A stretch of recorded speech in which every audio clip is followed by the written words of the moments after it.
Hey guys, welcome back to the Unsavvy Budgeter. For those of you that are new to this channel, my name's Cindy and I take you along with me on my debt-free journey to pay off over $71,000 in credit card and student loan debt.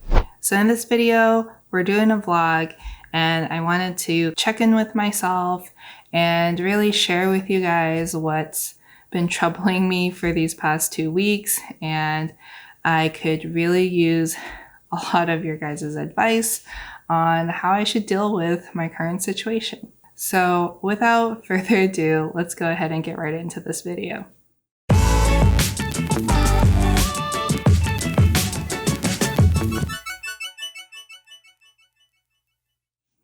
So for these past 2 weeks, I've really been struggling with jealousy and comparing myself to others, as well as being a harsh critic on myself. And I was really contemplating about whether to share this or not, but I think it's important to talk about it and just be honest and show you guys the reality of what I go through on this debt-free journey. So I didn't start this debt-free journey that long ago. I started this in end of December of 2020, and as I was using a budget for the first time and really tracking my expenses and going back and analyzing what was causing me to get into debt, it really came down to me overspending and just spending on nonsense stuff that I really didn't need. So the great thing is, now that I've been on this journey, I find that I don't miss the materialistic things as much as I thought I would, and that's been great. But the thing that I find is that I'm really hard on myself about my past and how this really put us behind in future goals. So I'm well aware that I really needed to change my spending habits and change my perspective and outlook on, things that really matter. And even though I've been really good and I've been making, huge strides in my debt, I still feel impatient and I feel sad about just going through this and wishing that we had fixed this a long time ago and started saving. So that's the hard part, is I'm trying to pay off this debt and use all the leftover money that we have from paying our fixed expenses and some of our variable expenses. And even though I've put my husband and I on a very tight budget and a significantly smaller spending budget, all the money that we have left over is constantly going to paying off the debt. And the debt is still there and it still is a big number for me. None of it is really going to savings. So I think the hard part that I find that we're experiencing now is we have no money going towards the savings, and it just feels like the money is quickly vanishing and going to waste. And it's kind of hard because we would really love to save and buy a bigger home, buy a dream home. And that's something that I've shared with you guys in the past. And, lately I have a relative that I'm close to and we talk a lot. And it's kind of hard to hear other people's journey, in life, and seeing that, they're getting ahead. And with this relative, I'm finding myself having a sense of jealousy, and it's just hard because they recently bought $1 million home and I think they make less than us. But when it comes to frugalities and savings, they're on the extreme side. So they will, do whatever it takes to not have to pay for food and really not have to have any expenses. And even if it's like at the expense of others. So in this case, this relative relies a lot on their parents to still provide a lot of expenses, like their phone bills paid for. They use a lot of our streaming subscriptions and things like that. And prior, instead of using their own car, they would be using their parents' car and driving their parents' car a lot and not paying for gas or not bothering to fill up. Oh, and also getting a lot of free meals, childcare, like a lot of their expenses were covered. There was this like sense of jealousy, like it's really nice that they can come over and have their parents provide, majority of their meals for the week and also, cover for a lot of other costly expenses like childcare and etc. But I'm a person that just isn't comfortable doing that. I can't I don't like to be a burden to other people. I don't know. I feel a lot of guilt. I feel a lot of guilt if I were to ask my own mom or mother-in-law, like, to give me food or, just use up their stuff and not pay them back or fill up their gas tank if I use their car. And it's been a little hard for me because, I guess I could ask for more of that stuff, but I don't.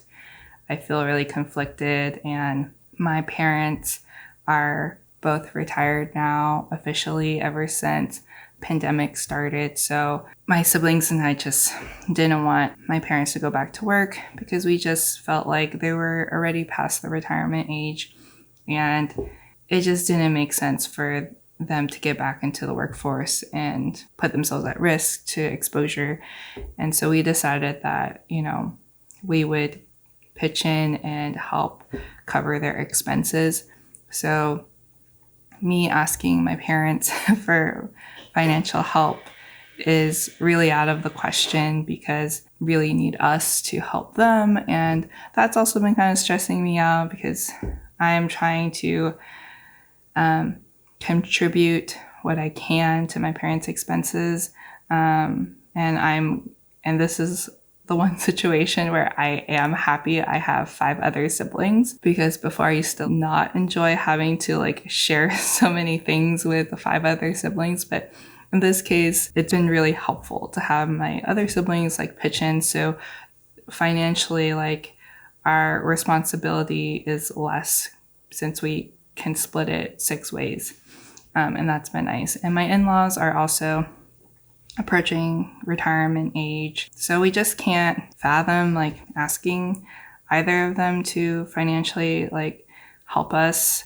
And we appreciate when they do offer to give us meals every now and then, but we will never ask and bother others. So that's really our situation. And that's been kind of hard because it's hard to listen and observe my relative who just is a little bit more selfish, in my opinion, to ask and use up other people's resources and finances at other people's expense and not really worry about helping or paying or contributing to those expenses. I don't know. I just feel like it's a little bit hard because I feel like I have to be an adult and my husband has to be an adult, and we have to just be financially independent. And we have a relative who is the same age as us that chooses to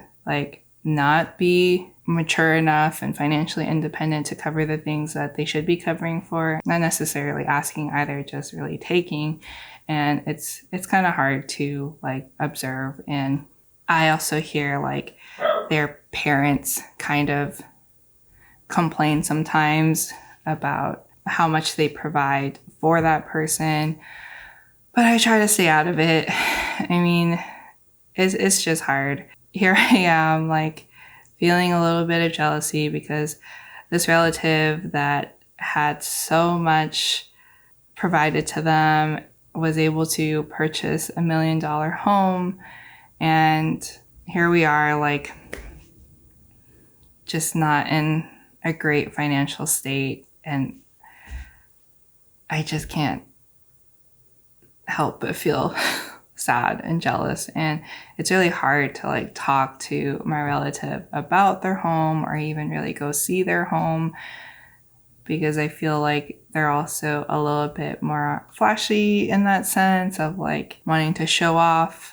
the new things that they get. And it's just hard. I wish that I was in that situation where I could have friends and family paying for things, or if I could, freeload off of other people. But I just feel more guilty and conscientious of that. I don't know. Sometimes I'm like, maybe I shouldn't care so much.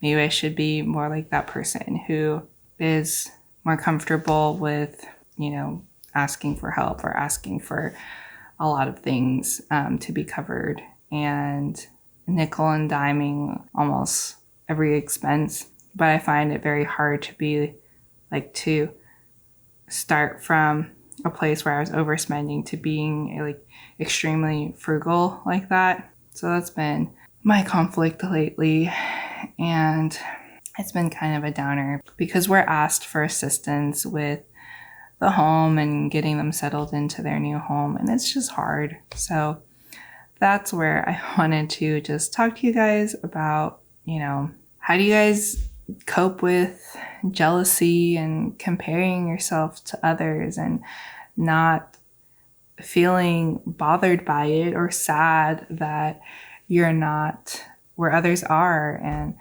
how do you stay focused and motivated to continue on this journey? Because I don't want to always feel like I'm behind and that others will always be more successful. And I'm trying to think about like, well, what does success really mean to me? And I also try to remind myself, like, just because we have this setback right now, it's not forever. And it doesn't mean that we'll never be successful or we won't be in a place where we'll be able to save and, buy a nice home. Maybe not $1 million home, but a nice home. And I don't know, maybe one day we'll catch up to them and be on their level. Maybe not to the extent of like frugal about everything, but maybe I should be. I don't know. I just am more of a generous person, like generous with my money, and I don't like to bother others for owing me back or things like that. But that also could be what leads to my debt, and also could prevent me from, looking out for my savings and things like that. So I don't know, guys. That's what's been getting me down. So let me know in the comments if you guys have ever been through this, and how do you guys cope with it, and how do you just stay positive and motivated to, see this debt-free journey through. So I'm sorry that this subject was a little bit more heavy, but I hope that you guys found value from this video. And if you guys can relate, please give this video a thumbs up and just let me know your thoughts and suggestions in the comments. And if you like seeing more stuff like this, or you enjoy seeing my vlogs from time to time, then make sure to hit that subscribe button and click that notification bell to stay tuned for future vlogs in my Diaries of a Debtor series. So thanks so much for watching this video, and I hope to catch you guys in the next one.